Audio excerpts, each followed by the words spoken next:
안녕하세요. 만나서 반갑습니다. 역사가 김영주입니다. 성종실록 제34부 막강해지는 대강 권력이란 주제를 가지고 오늘 함께 할까 합니다. 성종의 통치 후반에 이르면 대관들의 위상이 대단히 높아지게 됩니다. 특히 이제 전 시간에 설명드린 대로 한때 왕의 총애를 받았던 그야말로 이제 엘리트 관료였죠. 실세 중에 실세였던 임사홍이 한 방에 훅 날아갑니다. 물론 이것은 이제 임사홍이 성종한테 살짝 좀 찍힌 게 있어서 그런 것도 있지만, 그래도 그렇지 이게 대관들 파워 한 방에 이렇게 날아가 버린다. 이거는 정말 엄청난 일이죠.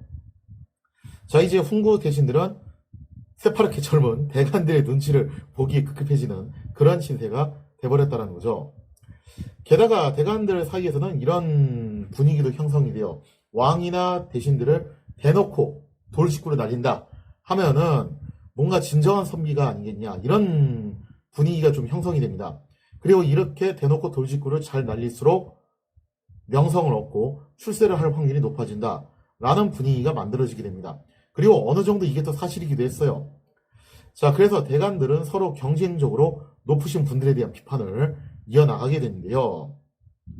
물론 대관의 존재는 본래 비판을 위해서 존재하는 것이 맞죠. 그러라고 있는 게 맞아요. 요즘으로 치자면은 각종 이제 언론기관 그리고 야당의 역할이 사실은 이렇다라고 볼 수가 있는데요.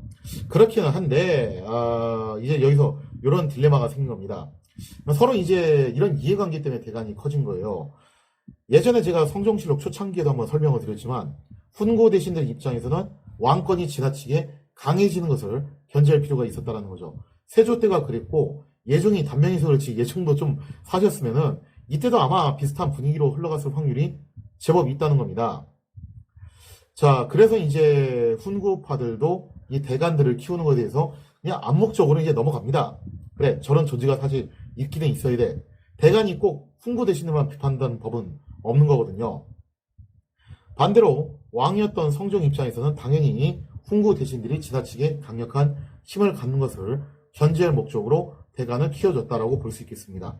실질적으로 그 열매의 과실을 딴 사건이, 성종이 한명이하고 한번 좀 이제 파워킹이 벌어졌을 때 대간들이 그야말로 이제 벌떼처럼 달려들어서 한명이를 한번 찍어냈잖아요. 물론 그렇다고 해서 완전히 아웃시킨 데는 실패했지만 어느 정도 한명이를 견제하는 데 성공을 하게 됐다는 거죠.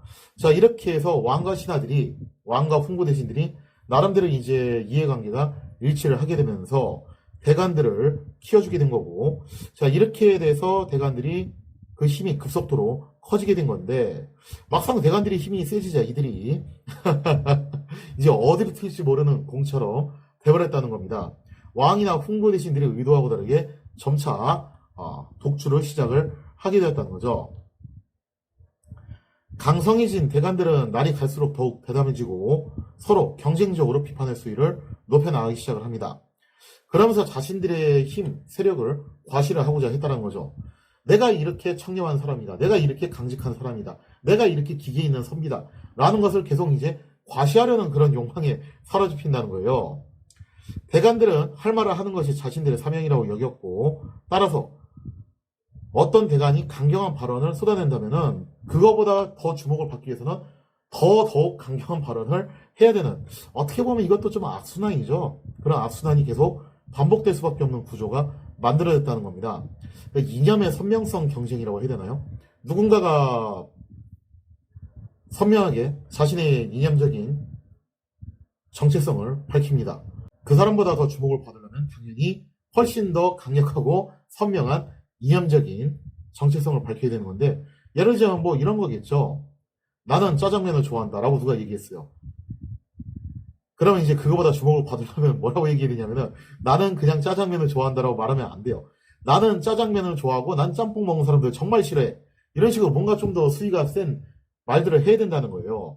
그래서 이렇게 경쟁적으로 수위가 센 말들을 점점 하는 일이 잦아지게 되는데요. 이 대간들의 지나친 비판 행위의 그 결정판은 언제 일어나게 되냐면은 성종 16년에 있었던 구리수통과 관련된 논쟁이었습니다. 저도 처음에 이 논쟁 보고서 야, 이거 좀 심하다라는 생각을 했어요.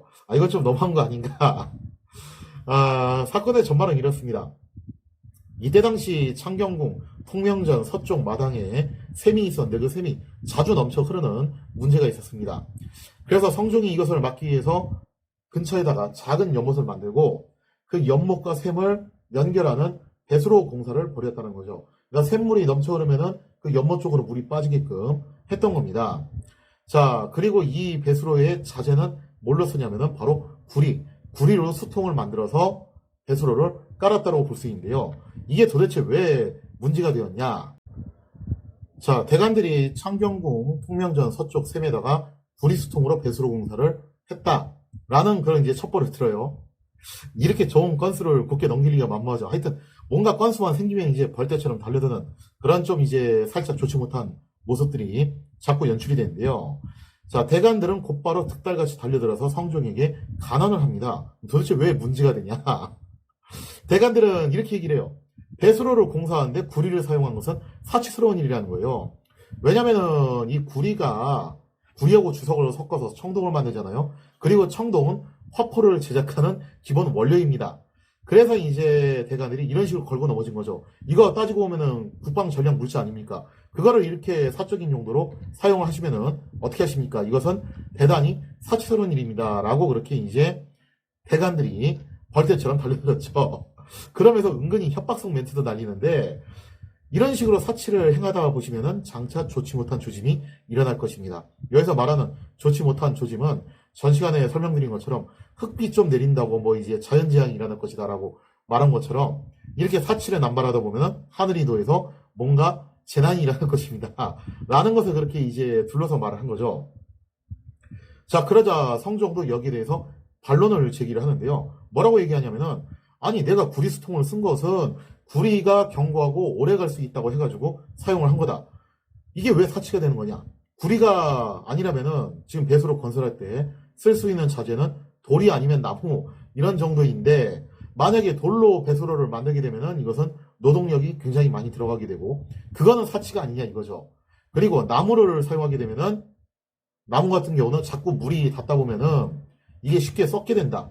그러면은 또 금방 교체를 해야 되고 교체 주기가 짧아지게 되는데 이거는 사치가 아니냐 이거죠. 구리처럼 이렇게 합리적인 선택이 어딨냐 하면서 이렇게 조목조목 반박을 해 나갔다라는 거죠.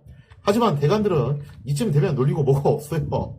논리가 중요한 게 아니라 그냥 어떻게 해서든 이제 까는 게 중요한 겁니다. 그래서 대관들은 거의 뭐 이제 이런 협박성 발언까지 하는데 자꾸 이런 식으로 전학해서 사치스러운 행각을 벌이신다면은 사관들이 기록으로 남겨서 만세에 전해지게 될 겁니다. 그러면 후세의 왕들이 과연 무엇을 보고 배우겠습니까? 라는 이쯤 되면 거의 뭐 망나자는 식의 이야기인데 거의 뭐 이렇게 비현실적인 비판이 이어지게 됩니다.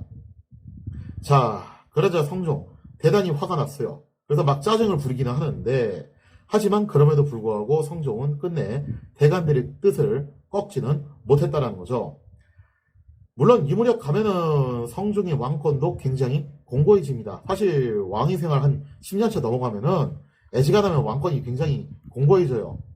자, 그런데 왜 성종이 여기서 대관들의 고집을 쉽게 꺾지를 못했었냐?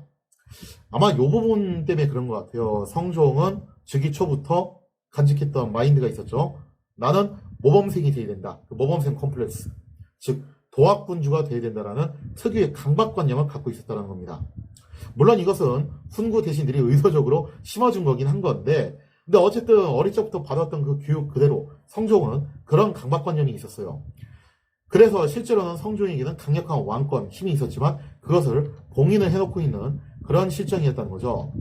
자, 아무튼 이러한 강박관념 때문에 결국 성종은 대관들의 비현실적인 요구를 들어주게 되었다는 겁니다. 자, 이렇게 해서 성종은 구리수통을 해체하고 돌로 결국 이제 다시 배수로를 수축을 하는데 이거는 이렇게 되면 이거는 사치가 아닌가? 참 이것도 그렇죠.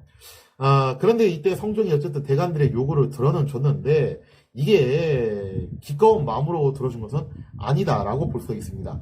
왜 그러냐면요. 그 이후에 했던 성종의 나름의 이제 뒤끝이 있어요. 뒤끝을 발휘를 하는데 성종이 어떤 행동을 하냐. 자, 일단 돌로 배수로를 새로 쌓고 그 다음에 구리수통을 빼냈어요.